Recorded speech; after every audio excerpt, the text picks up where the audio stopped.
Ohio Emergency Management Agency and the Ohio Committee on Severe Weather Awareness encourage the use of this time to activate and review your severe weather safety plans.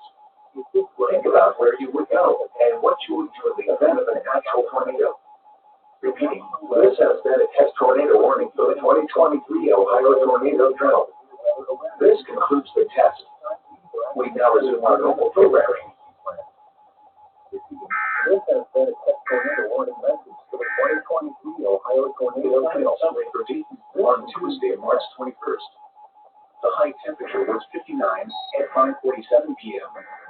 The low temperature was 34 at 7:59 a.m.